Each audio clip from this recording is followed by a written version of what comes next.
So this is a quick word in regards to kingdom spouses, marriages. I know that term gets thrown around a lot, like to the point that I don't even like to put out messages about that kind of stuff, right? But again, when God gives me certain messages and things to say, I have to say it, right? So he put on my heart this morning.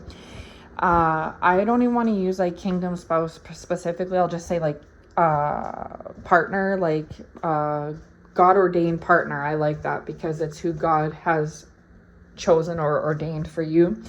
So God ordained partner. So whether you're a male or a female, if you have a God ordained partner, someone who maybe you have been going through some things with, right? Like, so everybody's relationship is different, but like some separation, some coming back together, then some more separations, then coming back together, like a back and forth like that. And I understand that that can be very, very, very frustrating, especially for someone who's chosen, who's already picked up their cross and carried it and walked with the Lord, right? To have somebody like you're kind of stuck between a rock and a hard place, because if you drop this person, God will continue to flow you back to them at some point in time, right? But then when you do this person is not prepared or ready, so therefore then God puts the axe to it again, and then another separation comes, and then the connection is severed again, and then you're like, okay, it's severed, and then eventually in time, whether it's weeks or months or days, God flows you back in together again, right? And it just keeps coming and going. So it's like this nice peaceful calm, and then all of a sudden a storm, and then a nice peaceful calm, and then a storm. And God is saying there's purpose to that. Again, I understand that's very frustrating, but the purpose of that is that he's using you, whether you're male or female, but whoever the chosen one is that walks with the Lord. Because most times, not always, but most times when this is going on, the other party, the other partner is not where you're at, right? Either they're not chosen or they are chosen, but they haven't realized the things that you've realized. They haven't came to the understandings that you've came to, right? So it can be very frustrating, at times when you see things so clearly and they don't, especially if you don't walk in the world's ways anymore, but they still do, right? And then of course we all have free will. So even though it's your free will to follow the righteous path, you have to respect their free will that they're not there yet. And even if you don't respect that at the time, God kind of makes you respect that because he's working with them at his own pace. You can't rush God's timing, right? So God's working with them at their own time. So here's you kind of like almost baked as a cookie, and then there's them just going in the oven, right? So it's like, this isn't going to work right now. But eventually that cookie will bake too, right? It's in a different timeline than yours is. So you're like, well, that's cool. So how about God just take them away and go work with them and leave me be and then bring them back? Yes, I get it. I do. But there's purpose in it, because what God does is he uses you and your righteousness, your chosenness, your oneness with the Lord, all the things that you stand for.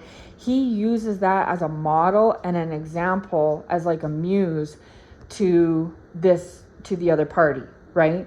So had God just given you this person like you've requested, you would be on level 10 and they'd be on level 2, and you guys would end up fighting and separating, and you would be even more frustrated than what you currently are because of that big divide between the two of you. And they probably wouldn't leave the world's ways or have any desire to. So how can two walk together if they don't agree, like the word says, right? So if you're walking in one direction and they're walking in completely other, eventually as time goes by, you guys are going to divide more and more and separate even more, right? So because God doesn't want that, he wants to continue to bring you in as like a muse and a model for them. So then you're like, okay, well, how about you just bring them to me then, right? But they wouldn't be prepared, like I was saying. And then you're like, well, let them go over there and get prepared then, and then bring them to me. So say they need 2 years to prepare, or 6 months to prepare, whatever the timeline is. Go take them away, work on them, and bring them to me. Yes, God can do that, but then where's the chosen one in their life? Where's the one, right? So if you know that their friends are all in the ways of the world, and that the partners that they entertain, like they're the woman's choice of men and the men's choice of women, are worldly men and women, and if their family is worldly, you know what I mean? Like their job is worldly, like things like this. If they have a complete worldly lifestyle surrounding them, where's the righteousness? Where's the model? Where's the chosen one in that to help lead them and guide them? They're not there. So when God does this, the way he does things, it's kind of a compromise between the two sides. So he will separate you so that he can do the work on them, but then he'll also bring you both together so that you can model and be the muse for some amount of time. Then he'll separate you again for some amount of time. Then he'll bring you back together so you can be the model and the muse again, etc., etc. And this process can take, who knows? Everybody's timeline is different. Sometimes this process can take months. Sometimes this process can take years, right? Because it's this constant back and forth. And God understands that, but that's your duty, right? As being a chosen one, as being a follower of the Lord Jesus, it's your duty to be the model and the muse. So God doesn't really feel bad for you in a way, because he's like, you know that this comes with it, right? You're supposed to pick up your cross and carry it. So of course you're supposed to be patient with others and hold on to your own righteousness and walk the narrow path, and be a model for others, and bring others to the fold, to the Lord, right? So this is all the requirements of walking with him, is it not?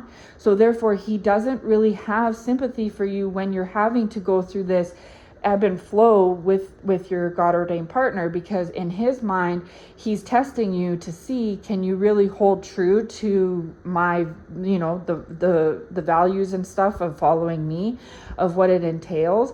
And so he's testing you to see if, you can basically hack it, right?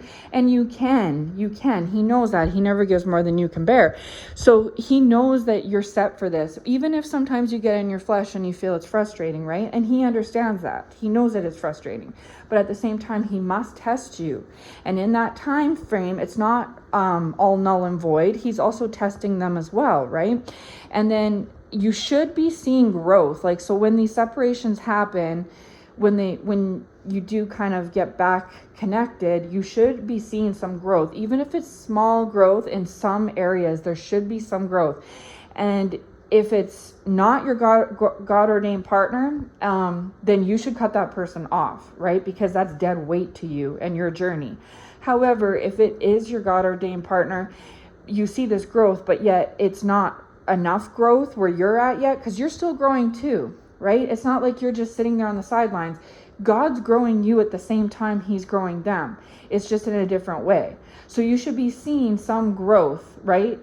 If he or she is your God-ordained partner. And if you are seeing growth, but there's still but it's not even you, you think it's you, but it's God. So even if you think things are going swell, if God feels they're not, he'll cut it off. If you think things are going bad, but God still needs you to hang in there a little longer, he will continue it. So it's all of it, the partnership with the God-ordained partner is all in God's divine timing, right? I know lots of prophets say that, but that's what it means, is that he's using you. So it can be frustrating, he understands, because you're still human, but he's using you as the model muse for your partner, so that they have something like a guideline, right? Especially if, because in most cases it's true, their world consists of worldly things. They won't, and if you never come round, they'll lose interest, right? In trying to go to God and be on the righteous path. But if you come around all the time, then they're going to take you for granted, and you're going to end up depleted and empty, and God doesn't want that either. So that's why it serves a purpose. It's in your best interest and serves a purpose for you for these points of separation. And God knows that. He sees things from a higher perspective. And it's in the other party's best interest too, of course, because it's all in designed to try to get them eventually to get on the righteous path with you and to walk towards the Lord as well, walk with the Lord, right? So that's the whole purpose of the bringing together and the separating. So he understands that it can be frustrating to have to deal with, but you should be seeing some growth with your God ordained partner.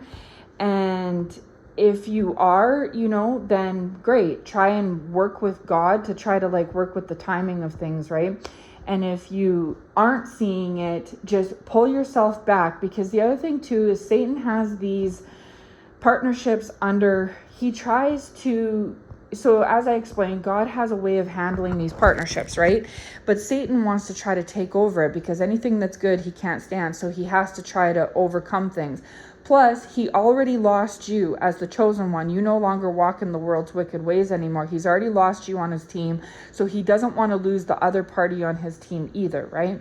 He wants to try to keep people soldiering for him so that they can continue to pollute the world and, make the world a toxic, chaotic place. And he needs vessels to do that, just like the Lord does, right? So he didn't want to lose you, but he didn't have a choice. You're chosen. So he definitely doesn't want to lose the God ordained partner, especially if they're walking currently in the world's wicked ways. So he will try and come and attack your guys' partnership at the same time God has this plan going. And he likes to use the separation to his advantage. The separation times are when he knows God is going to come up with the separation. He likes to come at those times and be like, oh, you see, they're not changing. They don't get you. Y'all are totally different. You zig and zag. You're not on the same page. Things like that, right? And this can, if you allow it, it can really, start to allow some weeds to pop up in the garden, right? So you have to cut those thoughts out as soon as they come, as difficult as it may be, because that's not helping or serving any purpose. And then when the separation does ultimately come, because it's God's design, you're in that negative state towards it, right? And that's exactly what Satan wants. So I hope this video here can just shed a little bit of clarity on how the God ordained partnerships work. Because I know it's something that a lot of people talk about and that Satan really likes to use to his advantage. So I hope this video can help someone.